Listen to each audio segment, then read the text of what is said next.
Si yo me pongo a revisar tu currículum político... Soy casta, pero de la buena. Era algo objetivo, que me atacaban por las redes de la fuerza propia. Tengo mis sospechas, algunas personas dicen que no fueron, pero no importa. El famoso fuego amigo, como se dice. Sí, con estas famosas versiones de que me iba, que renunciaba. ¿Seguís sintiendo parte de la Libertad Avanza? ¿Del armado político? Yo me siento parte del espacio político con el que trabajé 2 años y pico, ¿no? Si vos me preguntás si el presidente y Karina Milei son corruptos, te digo que no.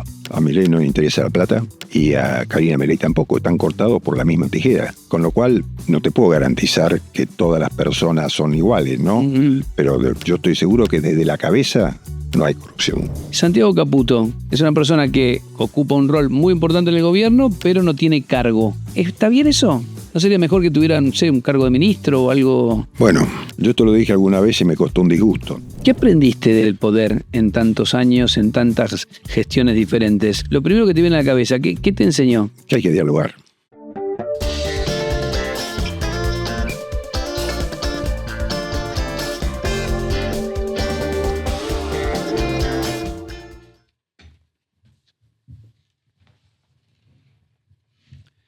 Bienvenidos, bienvenidas. Vamos a abrir hoy un diálogo con Guillermo Francos, probablemente el dirigente del gobierno de Javier Milei que más haya ejercitado el diálogo y por consiguiente casi parece una figura antagónica a la del propio presidente, al que sirvió con muchísima convicción. Fue ministro del Interior, fue jefe de gabinete y todavía se sigue reconociendo parte de la Libertad Avanza. Alguien que ha tenido que tratar con Karina Milei y con Santiago Caputo, los dos referentes que tiene el presidente y que aparecen siempre enfrentados. Guillermo Francos, 50 años haciendo política, 50 años siendo parte de la casta a la que Milei suele denostar. Bienvenidos a Enemigos del Rey. Gracias por venir, Guillermo. Al contrario, Orlando, un gusto. ¿Quiere decir que o no odias lo suficiente a los periodistas o estás haciendo una excepción conmigo? No, yo en eso soy bastante abierto. Reconozco que hay periodistas y periodistas, como en todo en la vida, como hay políticos y políticos. Claro. Pero bueno, vos sos un periodista que más allá de su pensamiento progresista, sos capaz de criticar a unos y a otros o aplaudir medidas de unos y otros, y eso es bueno, ¿no? Yo creo que sí. Ahora voy a volver a no odiamos lo suficiente a los periodistas. Yo suelo decir que desconfío de los periodistas o de los medios que critican siempre, tanto como de los que no critican nunca. Sí. Me parece raro poder analizar un gobierno en los términos de bueno o malo. Uno puede, después que terminó, hacer una evaluación si mejoró el bienestar, la calidad de vida de la gente, si contribuyó a que la sociedad esté mejor, sea más justa, pero trato de salirme un poco de la lógica, ¿no? Del blanco y negro como algo, ¿no? Algo así tan tajante. Pero volviendo a esto de no odiamos lo suficiente a los periodistas, yo sé que no lo... Por tu trayectoria, porque sos un hombre de mucho diálogo, has transitado la política también, vamos a hablar de esto desde mucho tiempo. ¿Cómo te sentís formando parte de un equipo, en este caso con un cargo tan relevante como ministro del Interior, como jefe de gabinete, con un presidente que sí dice eso y está convencido de eso, de que hay que odiar a los periodistas? A ver, yo lo conozco al presidente hace muchos años, trabajamos en el mismo grupo empresario, teníamos muy buen diálogo. Él es una persona particular, pero muy afable en lo personal, y nosotros construimos una relación antes de que él se comenzara a dedicar a la vida pública, primero expresando sus ideas y después a la política, ¿no? Yo creo que esta expresión de no odiamos lo suficiente a los periodistas, que no es creación de él, es creación de un grupo comunicacional que trabaja con él, digamos, ¿no? Supongo yo, pues no. Viene de algunas críticas, juicios que se han emitido contra él en distintas oportunidades, y algunos de ellos muy duros y que él ha sufrido y sentido mucho, ¿no? Con cosas que él aprecia y quiere. Con lo cual yo entiendo, no entiendo una posición generalizada, pero entiendo en algunos casos particulares que él se moleste con algunos periodistas o los critique o los cuestione.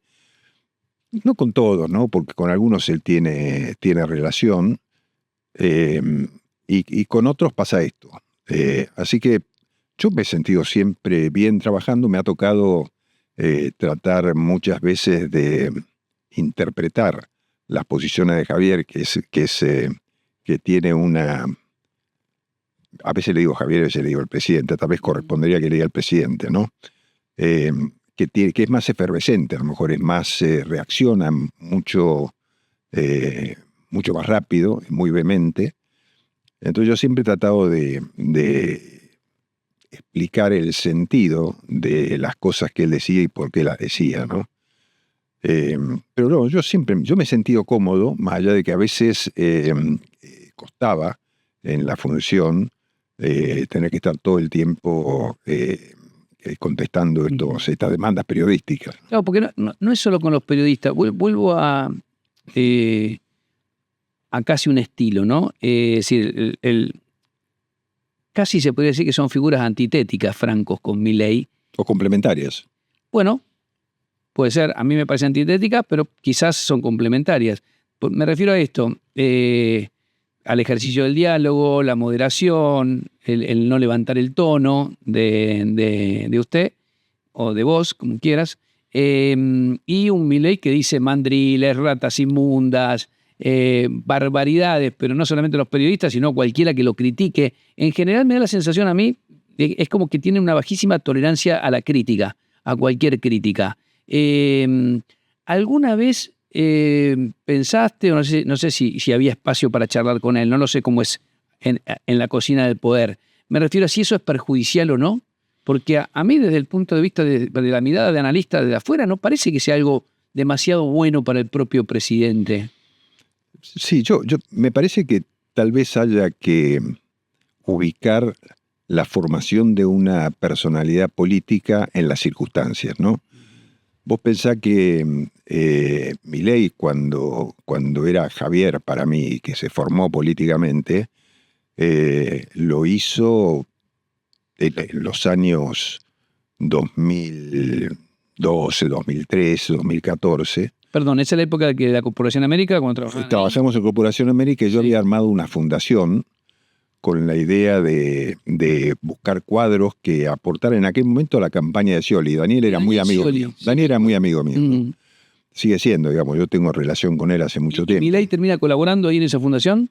Él, claro, la fundación juntó equipos técnicos de distintos lugares, entonces yo lo acerqué a Javier, yo presidía la fundación, y lo acerqué a Javier para que sea el coordinador de los equipos económicos, ¿no?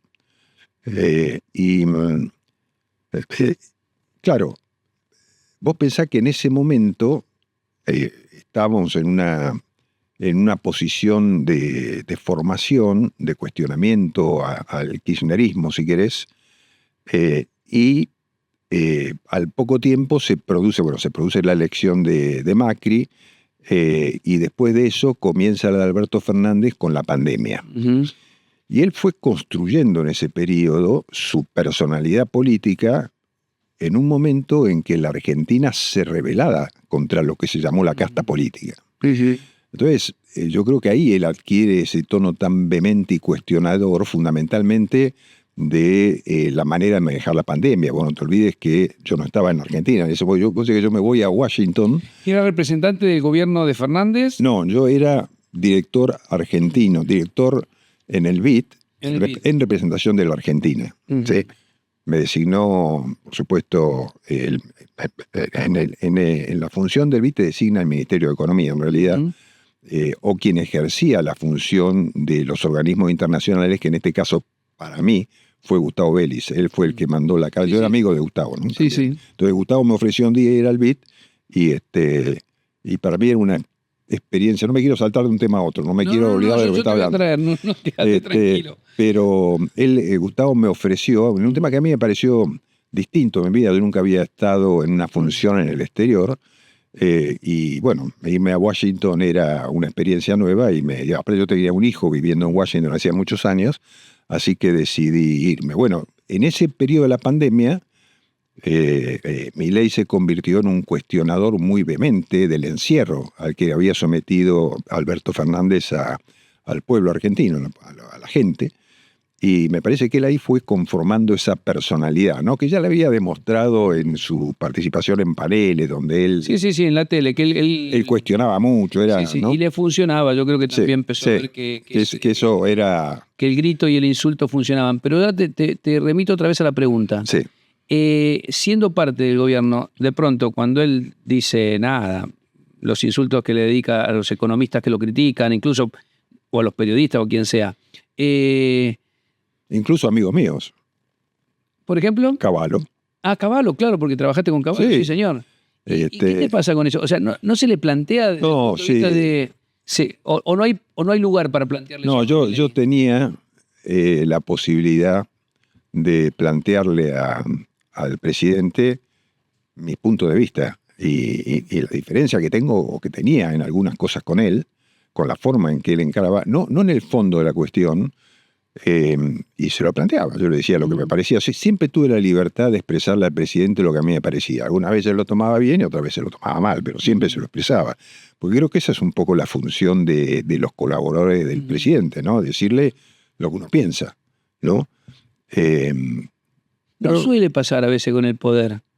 Hay una escena muy buena de Mirá dónde te llevo. Esto está planteado más como charla también, así que me permitís que meta algunas cosas. Total. En la serie de los dragones, ahora se me fue la cabeza, pero fue muy famosa, era la que le gustaba a Cristina Kirchner. Hay un momento donde la reina de los dragones, que es la buena de la película, la honesta, la que va construyendo la recuperación del poder, es como la heroína. En un momento comete una arbitrariedad tremenda y termina con el dragón matando a dos personas con las que estaba negociando y no hacían lo que ella quería, y hay una escena donde los mata. Y una especie de jefe de gabinete, ahí se llama la mano del rey, el personaje que ocupa ese lugar, que es muy importante en la intriga palaciega. Es una cosa media shakespeariana, ¿no? Es una persona de talla baja, para ser correcta, y le recrimina eso, y ella se enfurece con él. Y él en un momento le dice, porque él le dice que si no, que se vaya, y él le dice, mira, yo estoy acá para morigerar tus impulsos. Mi trabajo es ese. Después voy a hacer lo que quieras. Pero yo estoy acá para decirte. Y yo lo pensé cuando lo escuché por primera vez, fue hace unos años. Digo, en el fondo, es el trabajo de un ministro o de alguien que está en la cocina política, ¿no? ¿Hay margen para morigerar los impulsos de Milei? Bueno, el presidente tiene una personalidad fuerte, impulsiva, vehemente, más allá del personaje que él puede haber construido, su personalidad es esa, ¿no? ¿Pero escucha? Sí, escucha. A mí me escuchaba. Uh-huh. Otra cosa es que... Sí, que después haga lo que me diera bolilla, no, ¿no? Uh-huh. Eso... pero escuchaba. Y los argumentos y los fundamentos los escuchaba. A veces conseguía resultados y otras veces no lo conseguía, ¿no? Él es un tipo inteligente, no es un tipo... por supuesto que tiene ideas muy precisas y muy contundentes y nadie lo va a sacar de eso, ¿no? Porque a él no le importa el poder por el poder mismo, sino por lo que él quiere transformar la realidad de la Argentina con la idea que él tiene, ¿no? En lo que él cree, que puede no ser compartida por mucha gente, pero eso es lo que él cree. Entonces, luego de tantos años de ir y venir, me parece que tener un presidente que tiene una convicción y la lleva adelante sin temerle las consecuencias políticas es un cambio drástico en la política argentina, ¿no? ¿Te alejó de Cavallo, por ejemplo? No. ¿O seguís hablando con Cavallo? Sí, totalmente. Yo a Cavallo lo quiero mucho, le tengo un gran afecto. Hemos pasado momentos muy intensos juntos y es mi amigo. Sí. a veces peleado con Milei. No Cavallo con Milei, sino Milei con Cavallo, porque por ahí Cavallo le cuestionaba algunas cosas en sus artículos, y entonces Milei se enojaba, ¿no? Entonces me decía su amigo, eso, pero sí, yo lo aprecio porque nos acaban de hacer académico, ¿no? De la Academia de Economía. Pensaba en esto de que Milei surge con un discurso muy anticasta. Si yo me pongo a revisar tu currículum político... Soy casta, pero de la buena, digamos. Sí, vos sabés que, mirá, yo me imprimo siempre los currículum por si me sirve para algo. Bueno, después me olvido porque me pongo a charlar y ya me olvido de lo que anoto. Pero tengo 3 páginas, 3 carillas de Guillermo Francos. Estás en la política desde el 73, por ahí, ¿no? No, a ver. Ahí hay una confusión que me pasa Secretario siempre. privado en el Ministerio de Justicia de la Nación. Eso sí. Eso, muy jovencito. En el 70 creo que fui. Sí. Pero, a ver, secretario privado. Entré en la secretaría privada de un ministro que se llamaba Jaime Perrió, que era ministro de Justicia, época del gobierno militar, creo que era de Levington, presidente. Antes antes del anuncio, por ahí. Antes de la vuelta a Perón, sí. Sí, antes de la vuelta a Perón, sí. En la vuelta a Perón, ahí entró, creo que era, no sé si era Bruno Quijano, el primer ministro, no me acuerdo quién fue. No, Benítez fue el primer ministro de Justicia de Perón. También me quedé ahí en el ministerio, pero yo era un empleado administrativo. Pero no lo estoy haciendo como un cargo. No, tampoco yo lo estoy contestando como un cargo. Fue parte de mi historia. Sí, claro. Bueno, después fuiste abogado del Ministerio de Justicia, director del Instituto Nacional de Crédito Educativo, desde el 78 al 85.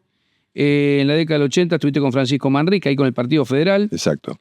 Después concejal de la Ciudad de Buenos Aires en el 85. 85. Y después volviste a hacerlo en el 93. Exactamente. Reelegido en el 89. Después apoyaste con el Espacio Federalista la candidatura de Angelós en el 89 contra Menem. Angelós Guzmán.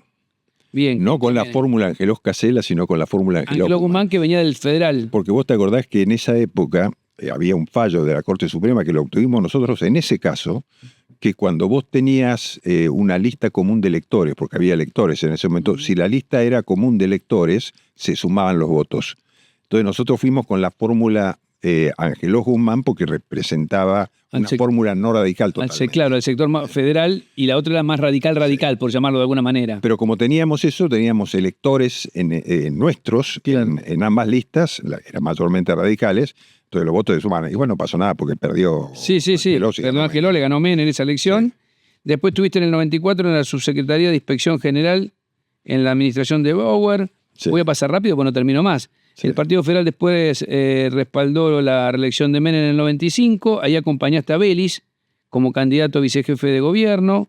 Después con Cavallo, tenés ahí tu relación con Cavallo. Armamos un partido. Un partido, claro. Acción por la República se llamaba. Y fuimos electos los 2 diputados nacionales. Bien, y ahí renunciaste a la banca invocando cansancio moral. Sí. En el 2000, claro, un bolón total. Sí, pero había un motivo que fue, seguramente te acordás de la famosa ley de reforma de trabajo, del contrato de trabajo, que fue cuando apareció Moyano hablando de la Banelco. La sospecha de que se habían comprado comprado los votos. Entonces, esa ley estaba ya en el Senado, la había aprobado diputados, y la verdad que yo sentí que me habían usado en términos, no porque yo haya participado, sino porque yo había votado a favor de la ley. Claro, quedaba sospechada de alguna manera. Sí, no es que yo quedara sospechada, porque yo coincidía con la ley, pero ya era una ley que había nacido ilegítima, ¿no? por la sospecha. Con lo cual eso me hinchó bastante. Y además, ¿sabés qué me pasaba también? Que si vos sos diputado, ganás poca guita, te cuesta mucho vivir. Yo tenía 5 hijos. Perdón, en comparación a los privados, ¿no? Para que la gente no se enoje. No, en comparación a los privados. Claro, la actividad privada que puedes tener como abogado, como asesor. Sí. Entonces, cuando vos juntás todo eso, decís, ¿qué estoy haciendo acá? ¿Viste? Yo era un tipo joven todavía.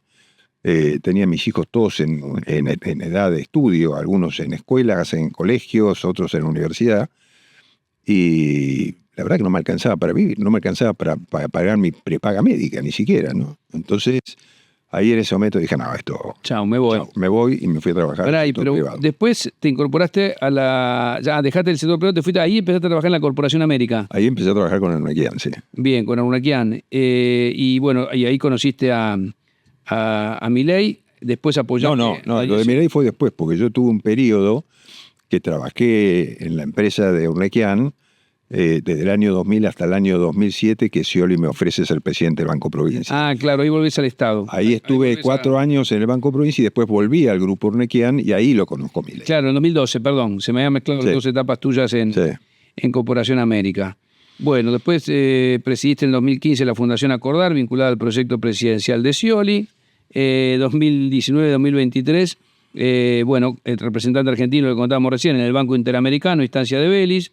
2023 te incorporás al proyecto de Javier Milei y después en el 2023 te incorporás como ministro del Interior y después jefe de gabinete. Pero mirá qué recorrido.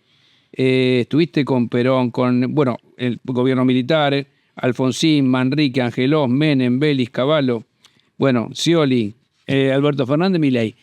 Sería... Con Perón no estuve nunca. No, con Isabel, decía yo. No estuve ni con Perón ni con Isabel. 70 Perón, Isabel, ¿no? No estuve nunca. Yo era un empleado administrativo, era un empleado público, pero no estuve políticamente. Pero igual, yo lo que digo fundamentalmente es que tenés una actividad muy intensa con la política y está claro que no sos peronista. No, pues es que a veces me dicen eso. Estar con Scioli no es ser peronista necesariamente. No, pero yo siempre, ni él lo sabe, así que... Yo siempre digo sí. que mi viejo era marino, de la Marina de Guerra. Por lo tanto, era absolutamente antiperonista. Claro, la Marina. Participó de la Revolución Libertadora. Era un militar activo, un marino activo. Los peronistas dirían un gorila, sí. Sí, yo diría más bien un antiperonista. Un antiperonista, está bien. Y así que te imaginás que el peronismo nada más que estas circunstancias particulares. Está con Scioli. O la de Vélez también. Bueno, claro, también. Gustavo sí es peronista de los tradicionales. Y él me invitó primero a compartir un espacio político cuando fuimos fórmula en la primera elección de jefe de gobierno de la ciudad, la que ganó de la Rúa. ¿Esa nueva dirigencia era? ¿Cómo se llama? Era nueva dirigencia. Hicimos una alianza con el Partido Federal, que era el mío, y fuimos candidatos en esa elección. Y después cuando me invita a participar, que él manejaba los organismos multilaterales de crédito. El representante del BID. Volviendo a esto, como vos mismo te decías con una sonrisa, más casta imposible. ¿Cómo se entiende? ¿Qué es la casta? Porque en el fondo uno ve, no solo Guillermo Franco, sino también, bueno, el propio Scioli está en el gobierno. Es decir, hay un montón de gente que lleva una vida en la política. ¿Cómo es la cosa?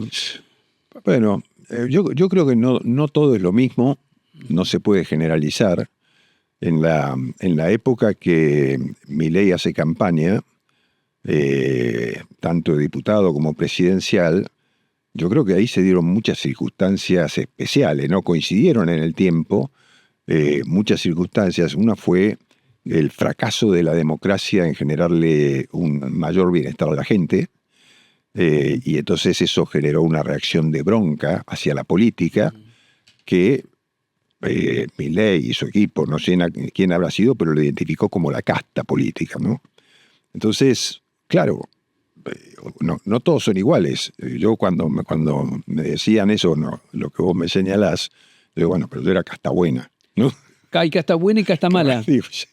Digo, no Franco, Scioli, los Menem son casta buena. Yo no quiero referirme a otro. Yo digo, yo lo decía en chiste cuando me planteaban esto a mí personalmente, ¿no? Porque sobre cada uno puede haber opiniones distintas. Seguro. ¿No?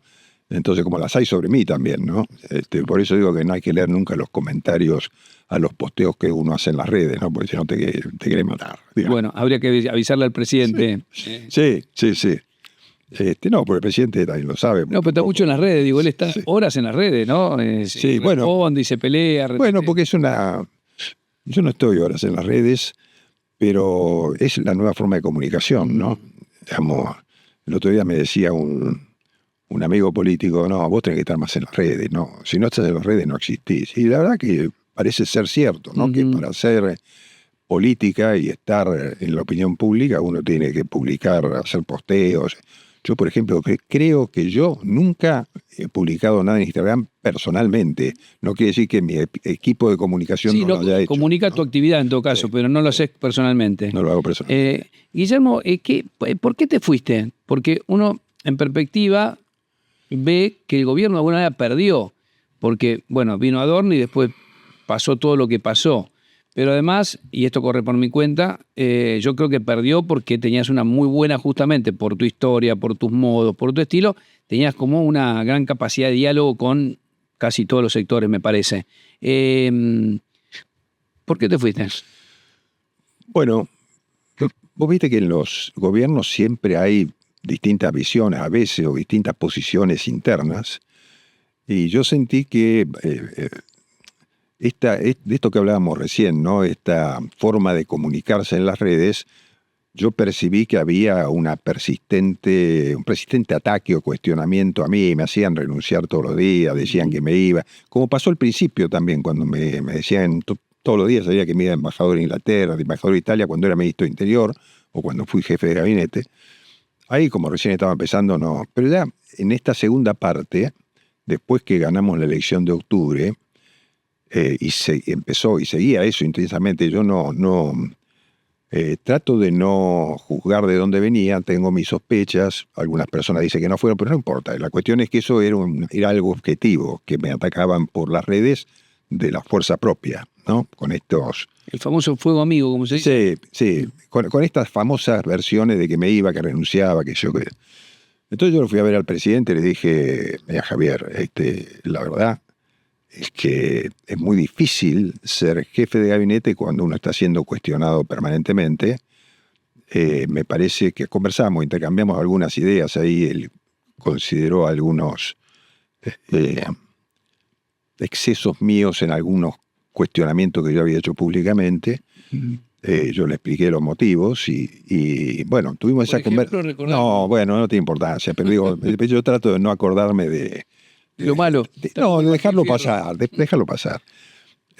Ya pasó hace tanto tiempo que ni me acuerdo casi. No hace tanto tiempo. Y entonces yo dije, mira, en ese momento yo sentí que tenía que dejarle al presidente las manos libres para que él conformara su nuevo equipo en una etapa nueva de gestión, que ya venía con una tranquilidad mayor, porque ya tenía un bloque de diputados mucho más amplio que impedía cualquier intento o conato de juicio político, toda esta cosa que sufrimos en la primera etapa. Perdón, ahí te hago un parate y después volvemos al tema de tu salida del gobierno.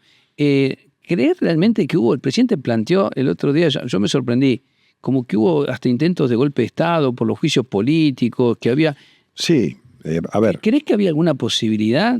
Yo como periodista no sentí que existiera una posibilidad de desplazamiento del presidente. Bueno, yo se lo dije al presidente de manera expresa, cuando yo veo, porque yo creo que no dieron los tiempos, ¿no?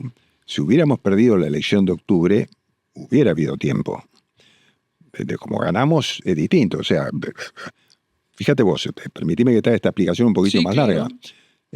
Cuando Milei gana la elección, hubo un desconcierto en la oposición política que aparecía ahí nueva, digamos, de toda la oposición política, un desconcierto muy grande, ¿no? Por esto de que un tipo que supuestamente no existía para nadie, de golpe, sin estructura, sin nada, sin recursos, se convirtiera en presidente de la República y tuviera el 56% de los votos, o sea, no es menor.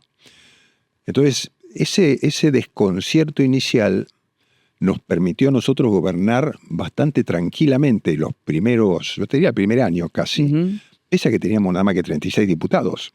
Bueno, hubo mucho acompañamiento de muchos sectores, ¿no? Bueno, radicales. Bueno, todo lo que no era peronismo-kirchnerismo, digamos. Sí. Pero es cierto que nosotros teníamos esa cantidad de diputados que si todos se hubieran puesto en contra, lo podían haber volteado políticamente al presidente, como ha pasado en tantos países, como ha pasado en Perú permanentemente, o sea... Pero ¿sentiste que eso era posible? Sí, claro. ¿Sí? Cuando en el año siguiente, en el 25, empiezan, que era el año electoral, y empiezan intentan, viste que ahí saltaron algunos escándalos como fundamentalmente el tema Andís y otros que generaron un debilitamiento, digamos, en términos públicos del gobierno, ahí la oposición comenzó a plantear leyes, proyectos de leyes que se aprobaron en el Congreso que afectaban el equilibrio fiscal, que era el arma, la herramienta fundamental que tenía el gobierno. En temas a los que era difícil oponerse porque generaban una sensibilidad en la opinión pública muy grande, discapacidad, Sí, claro. pediátrico, De financiamiento universitario. de financiamiento universitario. Todos eran temas que movilizaban a la gente. Entonces, claro, sancionan esas leyes que tenían un costo económico grande y el presidente tiene que oponerse. Al presidente no le tembló el pulso, le dijo veto todo, y vetó una por una las leyes, fueron al Congreso y volvieron ratificadas con 2/3, ¿sí? Bueno. Pero en la democracia es así. Pero totalmente. Pero cuando vos ves eso y ves la aplicación de los 2/3 de la oposición en todas esas leyes, vos decís, bueno, hay un riesgo, ¿sí? Yo te recuerdo que a mí una de las últimas cosas que hicieron fue interpelarme porque yo no daba presupuesto. Viste que el jefe de gabinete es el que tiene que reasignar partidas presupuestarias. Cuando a mí creo que era la ley de hospitales pediátricos, la ley universitaria. Y la de emergencia pediátrica. Bueno, y yo no tenía recursos para sacar, entonces yo demoraba para solucionar la de hospitales pediátricos. Me acuerdo que me llamó Lilita Carrió y me dijo, si no solucionas esto, te pedimos una moción de censura. Me dijo, me acuerdo, ¿no? Yo con Lilita la conocí hace muchos años y siempre mantuve una buena relación. Y bueno, como era un tema de mucha sensibilidad, pudimos reordenar partidas, sacar de un lado, poner ahí, ese tema lo solucionamos, pero los otros temas no. Entonces, si a mí me hacían una moción de censura y me sacaban, bueno, digamos, era el principio. ¿Qué pasó? Eso, con el triunfo de septiembre del peronismo en la provincia de Buenos Aires, envalentonó más a la oposición. Decir que después en octubre se ganó contundentemente, con lo cual ahí se terminó cualquier conato. Apareció el apoyo norteamericano también, ¿no? Apareció Besen con el apoyo del Tesoro, etcétera. Pero todo eso frenó un poco eso que yo venía. Yo le dije al presidente, digo, mira Javier, digo, acá, como yo veo la mano, tenemos que cuidarnos del intento de juicio político por no cumplir con la ley del Congreso. Igual no cumplió, ¿no? Porque fue a la justicia, fueron a la justicia. Todavía no están logrando que se apruebe, que le den la plata a las universidades. Pero ahora ya no tienen los 2/3 para someterlo al tema ese a un análisis de juicio político, ¿no? Con lo cual... O sea, desde el gobierno se pensó que podía pasar eso. Se pensó que podía ocurrir. Por lo menos lo pensé yo y se lo transmití al presidente y el presidente me dijo, sí, lo tengo claro, me dijo. Con lo cual, él sabía que podía pasar eso, ¿no? Así que bueno, digamos, vos decís, creo que no hubiera pasado, decís, bueno, no lo sé. Porque cuando empieza la carrera, vos no sabés dónde frena, ¿no? Yo te aseguro que si nos hubiera ido mal en la elección, podría haber ocurrido. Hubieran planteado el juicio político por incumplimiento de las leyes que aprobó el Congreso. Guillermo, después voy a volver a unas preguntas sobre el tema de las leyes, pero antes estábamos hablando, y no me quiero perder esa respuesta, de por qué te fuiste. Me decías que te sentiste, bueno, de alguna manera hostigado, y dijiste al presidente, bueno... Conviene, creo que es un momento para que vos rearmes tu equipo para esta segunda etapa que viene, donde vas a tener una posibilidad de construir mayorías en el Congreso que te permitan avanzar en las reformas que vienen ahora, como era primero la aprobación del presupuesto, la ley de contrato de trabajo, etcétera. El presidente lo entendió y le pareció que era la mejor salida, y entonces me fui. Y nada, y pasó eso. Pasó Adorni y después pasó todo lo que pasó. ¿Tenés opinión al respecto de la situación de Adorni? Es difícil opinar sobre mi sucesor porque puede dar lugar a distintas interpretaciones, ¿no? Yo creo que el presidente y su hermana tenían una excelente relación con Adorni, le creyeron totalmente, creyeron en su inocencia y bueno, la justicia demostrará finalmente cuál es el caso, ¿no? Yo creo que se podía haber evitado todo ese proceso que llevó 3 o 4 meses con una salida de Adorni más tranquila. Si te hubiera pasado algo así, hubiera dado un paso al costado. Por ejemplo.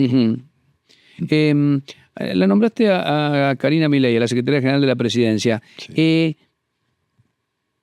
¿Es tan así como se plantea lo del... Bueno, el propio presidente lo dice, el Círculo de Hierro, este triángulo con Santiago Caputo,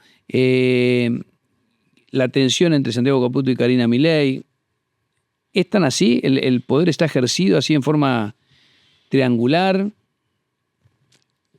A ver, yo creo que Karina Milei juega un rol importante en dos aspectos. Uno, en encargarse de cuidarlo al presidente en todas las circunstancias y de todas las formas, ¿no? Y de advertirle cosas y de plantearle, porque ella tiene una enorme confianza y sabe que le puede plantear a su hermano todo. Y sabiendo que el hermano la escucha y la respeta también, respeta su opinión. Parece que es una relación que mantienen de toda la vida, ¿sí, no? Sí. Y a mí me parece bien. Yo digo, hay muchos que la cuestionan a Karina, no sé por qué, la verdad. Hay muchos que dicen, pero ella no fue votada. Es cierto, pero fue una persona que eligió el presidente para cumplir esa función. Yo creo que la cumple eficientemente y además cumple la función de armadora política, lo que no es menor. Ella armó un partido en muy poco tiempo y lo maneja férreamente, ¿no? Porque un partido en construcción hoy es muy difícil, ¿no? Porque yo digo, a mí me tocó armar partidos políticos y en épocas pasadas donde la política todavía era, digamos, noble, por decirlo de alguna manera, y era difícil encontrar dirigentes. Hoy encontrar dirigentes para la actividad política es complejísimo, ¿no? Porque muchos han pasado por otras fuerzas, vienen desgastados. Con todo respeto, ¿hay alguno integrante de la lista de la Libertad Avanza? Que mamita querida. Bueno, no sé, siempre, cuando uno arma las fuerzas políticas con en esta situación actual, siempre por ahí se cuela gente que no debiera estar, no debió haber estado, ¿no? Volviendo a Karina Milei, tuvo muchos cuestionamientos más allá de su capacidad política, que evidentemente la tiene, porque hay algo que es real. Ha armado un partido político en 2 años con representación en todas las provincias, se ha ampliado la base legislativa, y algunos resultados son concretos y objetivos, más allá de cualquier opinión. No, pero te digo, lo de ampliar la base legislativa es muy importante, porque había en el año pasado, ya parece que pasó un siglo, ¿no? Pero el año pasado, cuando estábamos pensando en las elecciones, había un sector que decía, no, hay que arreglar con los gobernadores y armar la lista en conjunto, etcétera. Y ella fue muy férrea en la defensa de la estructura partidaria e instalar candidatos propios. Y no negociar con los gobernadores candidatos ni nada por el estilo, sí. En algunos por ahí negoció, pero digo, en general mantuvo la posición y se ganó en muchas provincias, en provincias importantes, con candidatos propios por la figura de Milei y por el valor que tenía la Libertad Avanza como fuerza política. Entonces yo digo, esa posición el partido se la debe fundamentalmente a Karina Milei, que le defendió al partido a mansalva, ¿no? Con lo cual, hoy, vos viste que la construcción de un partido no se hace de un día para otro, lleva tiempo. Y vos formás dirigentes que lleva tiempo formar. Y nosotros hemos formado dirigentes como espacio político que en el futuro van a ser muy buenos. Hoy muchos están aprendiendo, muchos es su primera vez, etcétera, pero ya tenemos, si vos vas al Congreso y escuchás las posiciones en diputados de muchos de ellos, o en el Senado, vas a ver que hay tipos que valen la pena, que son muy importantes, que expresan ideas en serio. No tenemos cualquier cosa como legisladores, tenemos gente valiosa, y eso fue obra de la posición de Karina, cuando había otros que querían negociar todo con tal de mantener el apoyo a la sanción de determinadas leyes. Seguís hablando en tercera persona. ¿Te seguís sintiendo parte de la Libertad Avanza, del político? Yo me siento parte del espacio político con el que trabajé 2 años y pico, ¿no? O sea, trabajé en la campaña y trabajé en el gobierno. Y sigo trabajando. Ahora, esto que estoy haciendo con vos es para mí un aporte político al gobierno de la Libertad Avanza. ¿No? Bien. Te hago una pregunta porque hablamos de la parte, el aspecto positivo de la acción de Karina Milei a nivel político para el partido y para el gobierno. Las críticas más duras que se le hacen a nivel praxis de gestión no tienen que ver con la política, sino con las sospechas de corrupción. Ahí están los audios de Landis, que dicen que había un canal de dinero, de coimas, que llegaba a la secretaria general de la presidencia. Está el tema Libra, donde ella le franqueó el acceso al presidente a algunos personajes que después participaron de esto que está siendo investigado. Yo creo que la pregunta ya va a llevar una respuesta previsible, pero ¿hay corrupción en el gobierno?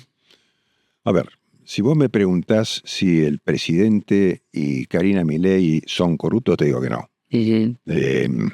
A Milei no le interesa la plata y a Karina Milei tampoco. Están cortados por la misma tijera. Con lo cual, no te puedo garantizar que todas las personas son iguales, ¿no? Pero yo estoy seguro que desde la cabeza no hay corrupción. Vayamos a la otra punta del triángulo. Así que, no, pero pará, sí. Eso no quiere decir que no haya habido corrupción en el caso Landis, ¿no? Claro. Obviamente. Hay 5 personas procesadas, bueno, por lo pronto. O sea, claramente. Hay una semiplena prueba ahí de que algo hay. Claramente, algo pasó, seguro, ¿no? Digamos, yo no me fío ni de Españolo ni ninguna de las personas que están involucradas, ¿no? Que fue abogado del presidente, ¿no? Perdón. Que fue, pero sí, pero no es el abogado del presidente. Fue, yo te diría, un abogado secundario en una causa. Yo creo que fue en una causa en que el presidente era actor, en una denuncia que había hecho el presidente contra alguien de esta, porque lo que tiene el presidente es que cuando lo atacan por alguna cosa que él puede contestar con la justicia, lo hace. No se esconde, digamos. En el caso Libra, que es una causa que está abierta, el presidente nunca criticó fuertemente a las personas que, en principio, podrían haberlo engañado. Entonces queda la duda suspendida en el aire si conocía o no que esto podía terminar en una estafa. ¿Qué opinión tenés? No creo que el presidente pensara que esto terminaba en una estafa, para nada. Para nada. No te puedo decir. ¿Qué cree que lo engañaron, que a él o a Karina? Sí, yo creo que nunca pensó que iba a llegar a hacer eso. Claro, el presidente, en cuanto toma conciencia por las reacciones que generó el tema, porque varios le dijeron, che, ¿qué es esto? Él reacciona enseguida y borra ese famoso tweet. Y creo que ahí él toma conciencia, pero nunca digamos, fue una acción culposa, en todo caso, no dolosa. ¿No? Bien. Yo estoy convencido de la honestidad del presidente en esto también. ¿Y por qué no critica a las personas que lo hicieron entrar en esto? Yo no lo sé si no lo critica o a lo mejor no lo hizo públicamente. Pues podría decir, me engañaron. Yo creo que él en algún momento, al principio lo dijo, no me acuerdo los términos que usó, pero él dijo que nunca pensó que esto podía haber sido usado de esta manera. Yo creo que algo dijo él, no me acuerdo. Entonces que a mí me citaron al Congreso, estuve en la Cámara de Diputados contestando sobre este tema, digamos, sosteniendo la buena fe del presidente en el tema, ¿no? Hablamos de Karina Milei, hablemos de la otra punta del triángulo. Si es que es un triángulo, como me parece que incluso el propio presidente a veces lo plantea de esa manera. Lo planteó de entrada como triángulo. Sí. Santiago Caputo es una persona que ocupa un rol muy importante en el gobierno, pero no tiene cargo. Lo primero, ¿está bien eso? ¿No sería mejor que tuviera, no sé, un cargo de ministro o algo? Bueno, yo te lo dije alguna vez y me costó un disgusto, ¿no? Me imagino. ¿Te va a costar ahora otro? No, porque no te lo voy a decir en los mismos términos, digamos. No, a ver, yo creo, Santiago Caputo es un tipo inteligente, muy inteligente, muy sagaz para transmitir y para escuchar la opinión de la gente. Te voy a contar una historia. A ver, me gustan las historias. El día del debate Sergio Massa-Milei, para la segunda vuelta, el segundo debate, el que se hizo en la Facultad de Derecho, yo estaba ahí sentado en la facultad, escuchándolo, y me fui con una sensación de que habíamos perdido el debate. que nos había pasado Massa por arriba. Ahora lo recuerdo, sí, creo que fue la sensación generalizada. No, en principio parecía que no le había ido bien. Entonces, después de eso nos fuimos a cenar a una parrilla con todo el grupo, incluso con Javier Milei, y estaba Santiago Caputo también, por supuesto, el especialista en comunicación. Yo la verdad que estaba con una cara seria, ¿no? Porque me fui masticando bronca. Te quedaste preocupado. Sí. Entonces se me acerca Santiago y me dice, ¿qué te pasa que estás con esa cara? Le digo, Santiago, nos pasó por arriba Massa. No, me dice, olvídate. Bueno, entonces me voy, yo estaba solo, mi mujer estaba en Washington todavía, yo ya había renunciado al BID, entonces estaba solo en mi casa, llego a mi casa a la noche y me pongo a ver las redes, cosa que habitualmente no hacía. Y cuando vos empezás a leer las redes, te dabas cuenta que lo demás había caído muy mal, había caído como soberbio, como y lo había dejado Milei quedó como víctima, ¿no? Como víctima. Sí. Entonces, esa visión para mí fue impactante y Santiago la vio enseguida. O sea, yo digo, es un tipo... Le reconoce su sagacidad. Reconozco que es un tipo sagaz, que es un tipo inteligente y que es un tipo complejo también, ¿no? O sea, yo tenía muchas discusiones con él sobre muchos temas, pero él tiene una llegada al presidente, el presidente lo escucha, o sea, que creo que es una parte importante es un actor importante dentro del gobierno, aunque me da la sensación que la hermana del presidente cumple un rol también muy importante, y entre ellos a veces hay fricciones, ¿no? Carlos Pañi lo califica como el mago del Kremlin, sí, ¿no? Sí. Hablando de la novela. Pero, ¿es un monje negro o no?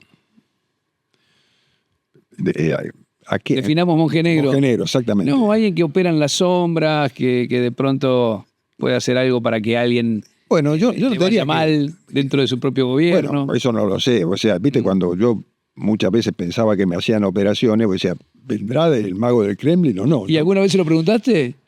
No, él siempre decía que... No, a ver, no lo sé. Yo no, la verdad que no tengo... Pero, a ver, yo no guardo rencores por eso. Son cosas del pasado y en todos los sectores políticos, en todos los partidos, en todos los espacios, en todos los gobiernos, en cualquier actividad privada, siempre en los grupos hay internas y hay problemas, porque los seres humanos somos así. Los seres humanos en los lugares de conducción somos competitivos. Entonces siempre queremos ser más que el otro, ¿no? Y esta es una disputa permanente. Y yo creo que eso pasó y bueno, digamos, yo en un momento que pensé que tenía que dejar espacio y me fui. Sí. No sé cómo será la situación hoy entre todos los actores políticos del poder, porque estoy afuera. Pero yo creo que la hermana del presidente siempre va a ser la hermana.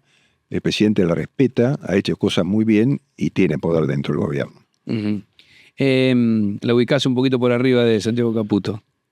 Yo no sé si por arriba, yo creo que ambos tienen un acceso importante al presidente y que el presidente escucha. El presidente, a ver, Milei es un tipo muy inteligente y también es un político inteligente y sagaz, porque hay que reconocerle a Milei que él captó el momento justo de la Argentina. Eso está claro, ¿no? Sí. Captó el enojo. Captó el enojo. Por lo pronto, me parece. Exactamente, captó el enojo. Entonces, y yo lo que veo también es que él ha evolucionado mucho como dirigente político en la experiencia de estos 2 años y pico, 2 años y medio casi de gobierno. Él ha evolucionado mucho como político. No se le escapa nada, ¿no? Y me parece que tiene un estilo de manejo de gobierno tal vez diferente, se ocupa de los temas que él quiere ocuparse y los temas de los que no quiere ocuparse los delega. Él delega muchas cosas en los ministros. Yo también delegaba, porque puede decir, bueno, el jefe de gabinete es el tipo que coordina a los ministros. Digamos, asigna los presupuestos, qué sé yo cuánto. Pero yo le dije al presidente, digo, Javier, la mejor forma de ser jefe de gabinete es no ocuparse de todos los temas. Pues si vos te ocupás de todos los temas, finalmente no haces ninguno. Entonces yo digo, hay que dejarle a los ministros que tengan su autonomía, que cada uno maneje y ocuparse de los temas importantes. Perfecto, me dijo. Bien. Y fíjate vos que cuando él lo designa Santilli, él dice, voy a volver al esquema que teníamos con Guillermo Franco. O sea que, en definitiva, me hace un reconocimiento porque le pareció mucho mejor la forma en que yo me manejaba que la forma que vino después o la anterior, lo que sea, ¿no? Sí, que el paso a Adorni, por lo pronto, me parece. Sí, digamos que él entendió, porque si no también es sobrecargar en exceso a una persona, ¿no? Y, digamos, si vos tenés que estar en todos los temas de los ministerios, yo, cuando había algún tema especial o algún tema que yo consideraba trascendente, lo llamaba al ministro, che, ¿cómo es esto? ¿Cómo es este tema? ¿Cómo lo manejamos? Etcétera, ¿no? Pero, en definitiva, siempre tuve una buena relación y no me metí en los ministerios, en los temas propios de los ministros, salvo en los temas que tenían trascendencia. Te puedo traer una preocupación que yo tengo A ver. y a lo mejor me das tu opinión. Desde que comenzó el gobierno, yo creo que el primer discurso del presidente, que dio ese discurso famoso de espalda del Congreso, bueno, que fue tan polémico, a mí me asalta una preocupación y es el modelo en marcha que el presidente quiere imponer. Yo veo que hay un boom, no sé qué economista lo definió como que Argentina parecía un cuerpo hemipléjico, porque tenía una parte que andaba fenómena, minería, todo lo que tiene con el petróleo. Acá lo entrevistamos a Marín y él tiene un optimismo impresionante. Dice Argentina va a ser un país exportador de petróleo y gas, va a ingresar 30.000 millones de dólares. La verdad que lo escuchás y él tiene mucho entusiasmo. Sí. El campo sigue funcionando realmente como una fuente de recursos importante. Pero tenés una mitad por decir una mitad, ¿no? Que es la industria, la caída del consumo, el cierre de empresas. Si el modelo no imagina un país más parecido a Paraguay, con respeto y cariño a los paraguayos, ¿no?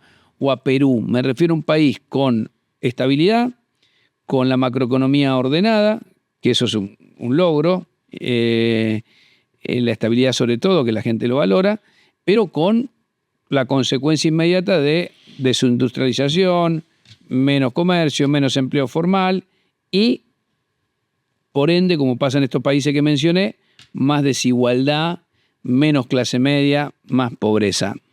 Esa es mi gran preocupación. No, yo lo que te diría es lo siguiente, ¿qué país queremos ser? ¿No?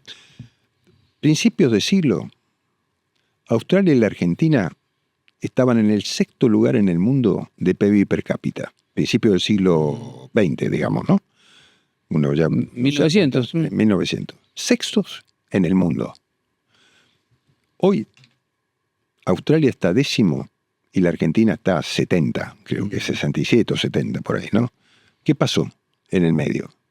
En que Australia se manejó con libertad económica y nosotros nos manejamos con estatismo populismo, ¿sí? Entonces, nosotros le cerramos la puerta a la inversión, a la actividad empresaria libre y optamos por una economía dirigista de parte del Estado. Hay un ejemplo para mí que lo grafica mucho, que ¿a vos te parece que tenemos un sistema previsional justo en la Argentina? No, es un lío, hay un fenomenal lío con el... Bueno, entonces además con jubilados ganando muy mal, por cierto, ¿no? Bueno, entonces vos decís, ¿por qué pasó eso? Digamos, ¿por qué? Varios motivos. Primero, porque tenemos la mitad de los trabajadores activos informales. O sea, la mitad de los 14 millones de trabajadores que hay en Argentina no aportan al sistema previsional. Después porque tenemos, creo que son 6 millones más o menos, 7 millones si sumas jubilados y pensionados. Te doy cifras redondas, ¿no? Y de esos, ¿sabes cuánto tienen jubilaciones que un aporte normales? 1.900.000. El resto se jubilaron a través de la moratoria de distinto tipo, alguna fue con aporte, otras sin aporte. ¿Y el gobierno está haciendo algo para modificarlo a eso? Porque en principio el cuadro yo estoy de acuerdo. No, lo va a tener que hacer, pero vos cómo... A ver, para solucionar esos problemas, vos tenés que generar crecimiento en la Argentina. O sea, vos no salís de una crisis como la que tenía la Argentina si no ordenás tu cuenta pública. Lo primero es que eliminar el déficit, porque si vos no eliminás el déficit, no solucionas nada, porque tenés que emitir, endeudarte, seguís en la misma rueda que destrozó la economía argentina. Lo que vos decís con respecto a la industria, digamos, tenés una parte de razón, pero también todo nuestro sistema ha generado una industria ineficiente también, ¿no? Entonces, había que diferenciar cuáles son... ¿Hay alguna eficiencia? Sí, por eso, no te hablo de general de la industria, te hablo de cómo funcionó el sistema y qué permitió hacer y qué no permitió hacer. Entonces, si vos, hoy hay algunos que la están pasando mal y otros que están bien, ¿no? Entonces, si vos liberás el sistema, esto va a llevar tiempo, porque lo que vos destruiste en un siglo, no lo construís en 2 años y medio. Bueno, pero ¿Desde cuándo te parece que empezó la crisis en la Argentina? Esto es un tema importante. sí, no, pero tiene ¿Cuánto hace? 100 muchísimo años. tiempo, sí. 100 años. Sí, quizás yo lo pondría en el golpe del 30, pero porque Exacto, me gusta yo lo pongo ahí. la ruptura Lo pongo ahí, 100 años. Yo digo, la ruptura de la Argentina se dio en el golpe del 30. Si querés un poquito antes, porque el gobierno de Irigoyen había sido un gobierno populista, digamos. Ahí empezó la participación del Estado en la economía, ¿no? Porque, en definitiva, Bueno, la excusa de Uriburu fue esa, ¿no? Ahora, la participación en el Estado puede ser inteligente también, porque si no, otra vez entramos a lo blanco y negro, ¿no? De otro tipo de Estado. Pero por eso, acá el problema, yo digo, acá hay una discusión que atrasa, que es para mí, mi ley atrasa. Como atrasan los que quieren que el Estado se ocupe todo. ¿Por qué? Porque creo que no es Estado bueno o Estado malo, es Estado eficaz, Estado eficiente. Bueno. Lo que pasa es que mi ley plantea no Estado. No es que dice, vamos a reformar el modelo industrial, vamos a reformar el modelo universitario. Fíjate Él dice, vos, vamos, desfinanciemos, abramos todo. Está bien, en líneas generales, como un planteo general, él hace esto. Pero también fue el mismo Milei que reconoce el trabajo que se está haciendo en YPF, que reconoce el trabajo que se está haciendo en Aerolíneas Argentinas, pese a que son empresas públicas. Entonces digo, no es todo lo mismo. Yo creo que ha habido, tampoco creo que sea necesario que esas empresas sean del Estado, ¿no? Yo digo, para mí el Estado... YPF menos mal que del Estado. No, sí, obvio. Aunque casi nos cuesta un montón de plata, ¿no? Pero al margen de eso, sí. Yo digo, lo importante no es una empresa u otra empresa, lo importante es que tengamos claro que el Estado no está para subsidiar ineficiencia. El Estado está para dirigir políticas, para establecer políticas. Entonces, yo tengo que estar pensando en el año 2035, 2040, en los chicos que hoy están en la escuela primaria, en qué se forma. Es tan revolucionario lo que está pasando en el mundo.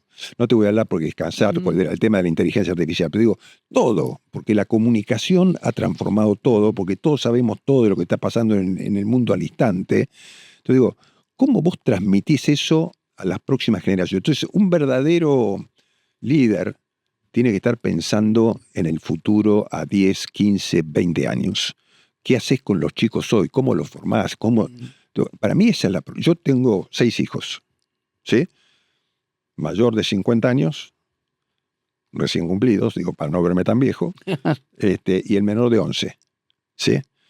Y claro, están todos en distintas etapas de su vida, pero todavía el menor no entiende lo que pasó en la Argentina estos años. Todos los demás lo entienden.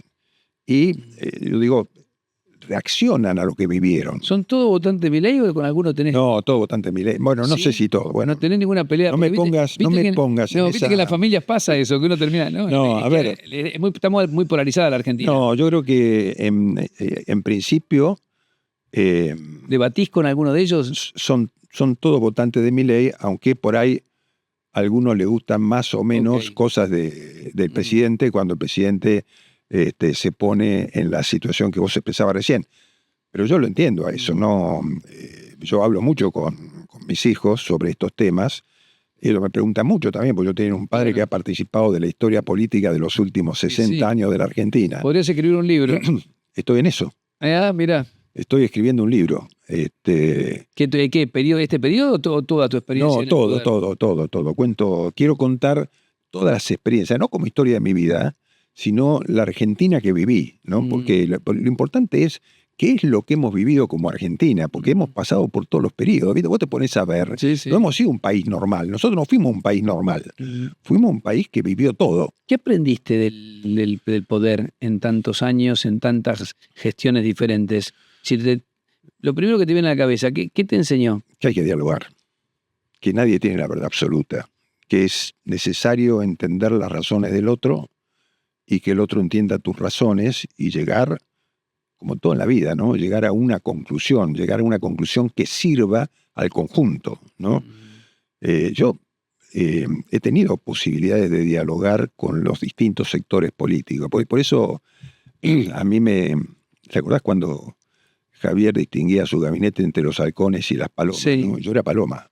Yo era la paloma ejemplo, digamos, ¿no? Porque yo siempre creí que la forma de construir políticamente es el diálogo, es conversar, es analizar y sacar lo mejor de cada uno. Milei no ¿no? cree en eso.